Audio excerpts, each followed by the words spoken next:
Okay, welcome to Business Owners Speak. Today we are thrilled to be graced by the presence of Lalo Rodriguez with luxury detailing and ceramic coatings. Lalo, how are you today?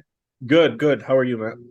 Good. Happy to have you on. If you don't mind, tell us a little bit about you and a little bit about your business. Well, my name is Lalo Rodriguez, and I own and operate Luxury Detailing and Ceramic Coatings, which is a professional detailing company, and I specialize in ceramic coatings. Fantastic. And how long have you owned this business? I've owned this business a little over a year now, but I've been doing it longer than that, obviously. Okay, well, take us back and tell us kind of how you got to the point where it's like, you know what, I should make a business out of this. Okay. Let me make a very long story not too short, but so when I was about 12 or 13, my dad started a mobile car wash called Lalo's Mobile Car Wash. And we had just moved to the United States, so there was a language barrier for my father, and he was just trying to make the American dream happen for the family. And he bought a van, got it loaded out, and then I was his helper, I was his translator. Whatever he needed me to do, I'd go out with him and do it. And I'm not really sure the ins and outs because I was a kid, so my dad never really told me why he sold it because he only had it for like a year. But I do remember specifically him coming home very tired, his hands are all like beat up and stuff. And I think that planted a seed, car wash. I didn't enjoy it really with my dad. I mean, it was the typical, it's like, no, not there, here, and I love my dad. He wasn't mean or abusive or anything like that. It's just, it's your kid, you get frustrated, whatever. So, years go by and I'm an adult now. I worked at a country club, and this is going to lead into this. And I was there, and right when the pandemic happened, I mean, I bought this beautiful car that I drive. It's a Mazda CX-5. It's midnight blue, which now I don't like that color. You should only own white cars or silver, something not white, guys. I'm just take it from the detailer. So I was obsessed with keeping it clean, and I would literally wash it multiple nights a week. Uh, because when I do stand up comedy, one of my rituals, I needed to go to the gym. I needed to go do like everything that involved like self-care and washing my car. That helped me like center my, it's like a weird thing in my brain. Like, let me go wash my car for like the next 2 hours before I go perform comedy tonight. It's like a way for me to get in the zone. I listen to music, I break a sweat, and we're good to go. And I really enjoyed doing that. So then the pandemic happened, and we had a lot of time on our hands, right? So what's someone that likes to keep busy and do things like with their car? Then I was just like, you know what, screw it, I'm gonna start cleaning my car. And I started making little videos, like tutorials on, and posting them on YouTube and social media. How to wash your car, how to wax your car, just the typical basic stuff. Granted, I wasn't like the best at it. I was just like, let me make content because I'm a comedian, so the stage, everything got taken away. So I was like, I need to still put out content, be funny, and do things that I like. So I started washing my car, spending a lot more money than I needed to on cool products to make my car look good. And when you're an enthusiast, which I was before I started it professionally, I went through a lot of stuff. And then you start to realize which are the best products and everything. And through posting my car online, a few of the people, specifically members at the country club I was working at, were like, "Hey, come do my car," because they were getting their car washed at the country club. Right. So there was no car washes. So I was like, okay. I went and did a member's car. Next thing you know, she tells another member, that person tells another member, and then next thing you know, Lalo's the car wash guy now, right? So I started going to their houses, washing their cars. And then when the pandemic started letting up, and at the country club, they're bringing back their car detailer, which was my friend who I got that account for. He's like, I'm not going back. He's like, do you want to do it? I see you've been washing cars. And then I was like, I think it's time. So I took over the car wash account there and continued to do it. And then as I learned and got better at it and started, coming up with more capital because I realized that I could make money doing this. Then I got fully loaded out with a trailer and water, electricity. So I'm fully mobile now. I don't have to ask for people to let me use their water or their electric or anything like that anymore. And now, through being in BNI has a tremendous effect on my company. It's helped me grow exponentially every meeting. Yeah. Keeps going up, which is a great tool. I don't know if I should be bringing it up right now in this, Yeah, but yeah, yeah.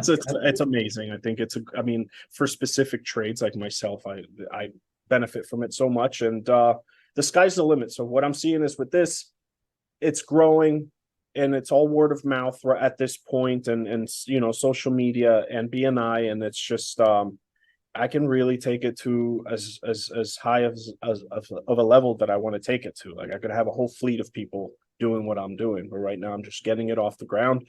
I'm being present with it. Right now, like I just told you before we got on, it's a very, very hot day. There's times where that last car, you're just like, why am I doing this? But then you're done. You come home, you cool off, it all goes away. You made a good day, money wise, and you're, start again the next day.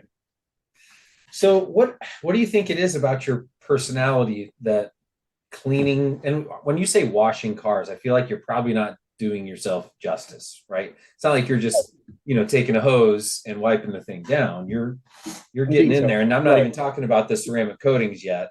But right, yeah, we'll talk about what is it cathartic? Is it therapeutic? What is it that you really do? You do that to your house? Like, are you crazy about cleaning your house?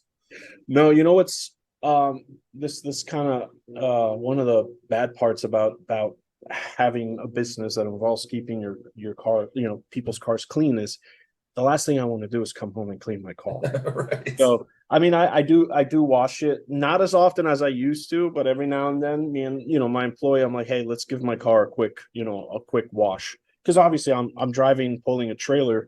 You want people to see that you drive a really clean car, and so that's something that's kind of like, oh, I gotta wash my car. But I think, and this, I guess this will get into too deep of a conversation for this, but cleaning it, what I was realizing before, the reason why I'd love to clean my car before I went and did comedy, is that happens to people, I think, with anxiety, and I do have anxiety, and I think you stress clean in a sense. It helps you compartmentalize, but you're cleaning because you need something to do, because you have this other thing, which was comedy for me later on, and I didn't like being at home staying still just thinking about what I'm going to say on stage. I'm like, you know what, let me go clean the car. That'll help me be present in that moment cleaning the car. I won't be thinking about what that was later.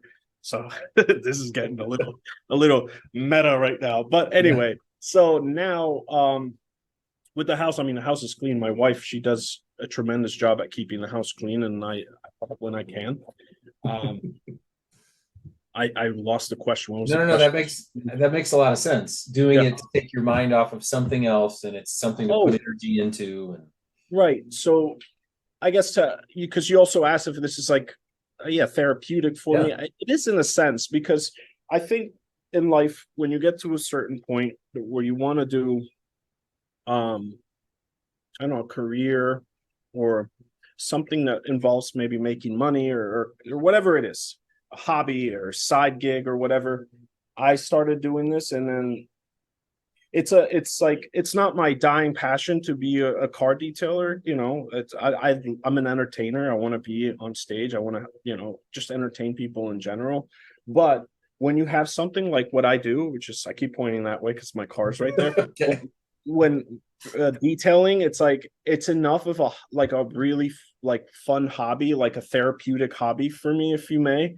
And the fact that I can make money doing it makes it sweet. I don't wake up going like, oh, I got to go to work today. There are cars where I'm like, oh no, I have to do this person's car today, because that's just inevitable. But it's not a really, I mean, I do take work home with me because my phone's ringing. I'm at home, but once the job is done, the job is done. You know what I mean? Yeah. So as a somewhat of a new business owner, you didn't map out a business plan 5 years ago that says, I want to own this particular business. It kind of just naturally happened. So what are some things that have been difficult about being a business owner, have surprised you? If someone just said, what's it like? What would you say? Well, first off, when you become a business owner, and if you start making more money than the previous job you had, or you start making more money than any job you had, that's the first thing that you notice. Is like, I could have been doing this whole time, because I could have started this a while ago. But I think it's having self-belief and determination and will and trusting yourself that you can sustain, yourself in a household, potentially if you're married with kids, which I am, by starting, a business. So to me, the first thing was how much money I was making. Like that, I mean, I'm being superficial. It's just I don't want to say it's a silly thing, because I think a lot of people realize the same thing. I was like, I'm making like better money than I was before. So that felt great. And that made me want to keep going. Obviously, that was a driving factor for it, obviously. And then you realize that, like, this whole time that you've been working for somebody else, that you take for granted that you're going to a place to clock in where there's work for you no matter what. Right now, as a business owner, you're the guy that's responsible for making sure that there's work to be had, and creating that work. And now I have an employee. He knows that when he comes into work, we're working. You know what I mean? I have to go and find that work, which, thankfully the work is coming, and scheduling it. That's another thing about business. It's like scheduling is very I don't want to say it's stressful, but it's one of those things where you want to make sure it makes sense for you and it makes sense for the clients that you have. And then when you're in an industry like mine, where, like, I can't obviously clean their cars over Zoom. So it's not like I can't set windows too far ahead. The best thing I can do for a client is tell them a date, and then put either in the afternoon or in the morning. I can't give specific times. Yeah. Another thing about the business, I mean, there's times where, like, you feel really proud of yourself, which I think is something that is very rewarding about being a business owner. Is you realize that sometimes, like, I'll be in the garage and I have to flip the towels, because I wash the towels every time, and I have to wash certain towels to certain towels. It's like you have to be very diligent, because at least with my client basis, I'm doing mostly high-end cars, so I got to make sure everything's intact, and it goes down to making sure that you wash. That's another part of being a business owner. I'm the guy, you know what I mean? If something happens, I have to answer the questions. If I mess something up, I have to make it right. So you almost, it makes you be disciplined in a lot of areas of your life, and it trickles down into outside of the business, where, like, instead of leaving that dish on the counter here, let me just take it straight to the sink and rinse it off. It's the same thing when I get home. The first thing I have to do, no matter what, is I take all the towels out. I put the drying towels, the big towels, wash those, start to wash on those. And then just one of those things is accountability, discipline. But another thing is, as a business owner, and now that I've been in it officially a year, and hopefully whoever watches this that is a business owner, is you'll realize this is what you put into it is what you're going to get back out of it. Now, I know this sounds like a typical generic video you'll see of somebody on Instagram trying to motivate you, but that's really what it is. The longer you stay in it, the more business is going to continue to come, but also being consistent and staying on top of phone calls, staying on top of, following up with people, and just really good customer service. So, like, if you act as a business that, like one thing, this is another thing about the business owner, is when you work with other people that are business owners, and then they give you a service that they have, you try to, I'm always trying to learn. I'm like, oh, let me see what their text after we're done looks like, and then see how, like, if they send me a link for a survey or a review, I'm like, oh, those are good things, because reviews are so important. So if I see somebody do a good job, they send me that text, I want to do it right away. How they handle the phone call, like, for me, that's another thing that I've always tried to implement things that I enjoy from other businesses. And this is one from a previous job, is answering the phone. I've called other, detailers in the past, and I'm not saying that all of them do this, but it's hello. To me, it's like, now I answer it. Sometimes I feel like maybe I'm a little bit robotic, but I like it. It's like, thank you for calling Luxury Detailing and Ceramic Coatings. This is Lalo speaking. How can I help you? Like, I understand that's like almost 10 seconds worth of talking, but I have to be consistent with answering the phone like that. This is a company, they're calling it. And maybe it'll give some people a peace of mind. Some people are like, oh, this sounds like maybe I called a call center and now they're going to put me onto a different company. I'm like, no, this is what you get. So, like, it's never ending, the things that like you learn from being a business owner. And I guess to summarize it, that's all the things that No, I'm telling that's you, the things that are right there. you make a really good point though, and there's a proud there's a pride in what you do because it's now yours. And I've got this great quote that I'd leave up over here that I heard, and it says, "How you do one thing is how you do everything." Or everything, yeah. Right, and it's like all the way down to you making sure that the high quality towels are clean and ready for the next person because the next person deserves just as good a job as the one you did the night before. So Right. I love that. And that consistency, whether that's your personality type or not, is an extremely important part of owning a business. Yeah. So, as you mentioned, sky's the limit. Everyone's got cars, everyone needs them to be cleaned and coated and all the things that you do. So, what's the future look like for your business? What do you hope it looks like? There's so much that it can lead to. The things that are like the top three things that are most apparent in my future, as far as like what I see or what I want to do with the business, is I think number one, and you know what? I'm also the type of guy, because now this is another thing, and I'm going to touch back on what we were talking about before. Being that I saw that I was able to make even this level of success happen, and I'm getting better at it, and then I'm learning more things from people like you and the people that are in our group, and just like seeing, I'm like, I can take this as high as I want to go. And I'll bet the house on me now that I know I can do these things. Yeah. It just takes balls to jump into something where you're the business owner. And now that I know that I did that, and I'm gotten as far as I have, that ceiling where I'm like, sky's the limit, is like, now it's like, I don't know what it could turn into, but I know that eventually, I know that I'm probably going to own one of those car washes that the people drive it through. I know I maybe implement a different way where the brushes don't touch people's cars, but I think that would be something that I would love to own, and let it be its own thing, and then continue to go. Also having a fleet of people, vans that are fully loaded out, and it's like we're a name that you're going to see everywhere. You're going to see the vans with the same wraps and the same look. Sorry, my kids. Your best assistant Just, right there. yeah. So the fleet of vans, and people are like, oh, that's that one. You know what I mean? That's the company for detailing. And then also, I think this one is a little bit more, I don't want to say short-term goal, but this one will probably happen before all of those, is I want to get the shop. And that will be where I do like really, really high-end jobs, like paint correction, ceramic coatings, paint protection film, color changes, the vinyl wraps, tinting, everything else. So I know that's definitely going to be before everything else I just said. So those are the three things. Excellent. And you're right. It's like your eyes are opened to what is possible the more you start to achieve, right? So that's the really cool part. So as we wind down, I can't end this without asking, because you brought it up, asking about the comedy. So Yeah. tell us a little bit about the comedy. Okay, so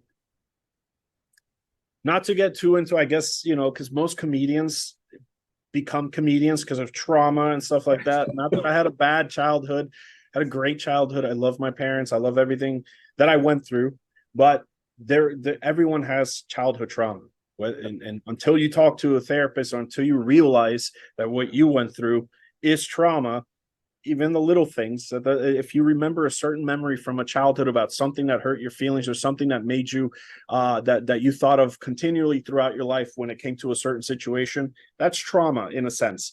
So I think one of the major things for me was moving to this country with my family at an age where, like, I was a kid just starting to, I had my friends in Colombia, and then I came here without speaking the language, right? Same with my brother, who's 5 years older than me. My parents, they still don't know how to speak English 23, 24 years later. So in its own sense, that was like also part of my traumas, being this kid from another country that didn't speak Yeah. English, trying to fit in. Right. And that created a lot of funny memories that sucked at the time, but they were funny to tell. And then I was always the funny kid in school through every, and I don't, this whoever's watching that thinks because you were the funny guy doesn't mean you're going to be good at stand-up comedy. Stand-up comedy's hard, and everyone's doing it right now. Everyone's a stand-up comedian, but there's a certain handful that when they go on stage, it ends up working. And I was fortunate enough, and also to have the self-awareness whether I sucked or not, to continue or to stop or whatever it was. But I started doing it, and I ended up being good at it. And before that, I told you that I was a front man for a couple of bands, like hardcore bands, and I really enjoyed being in command, being the front man, talking on the mic, wanting that validation, which is ultimately why we all get on stages. We want validation. And I became, I was able to transfer being funny around my friends and family to being on stage. And then there's no adrenaline. I mean, this is, I guess, what adrenaline rush is. But when you're in front of hundreds of people and you get all those people to laugh at the same time, Matt, I can't imagine. you're like, oh my gosh. So that's a stand-up comedy. It's something that, entertaining people and bringing joy, laughter, because I think it's the best medicine is laughter.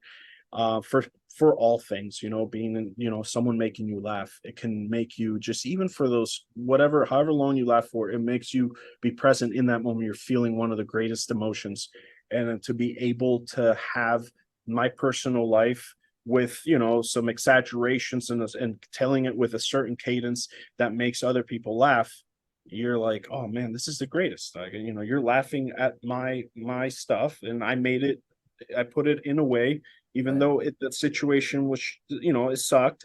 I put it so that it was funny to you, and that's a great feeling. That's why I love doing stand-up comedy.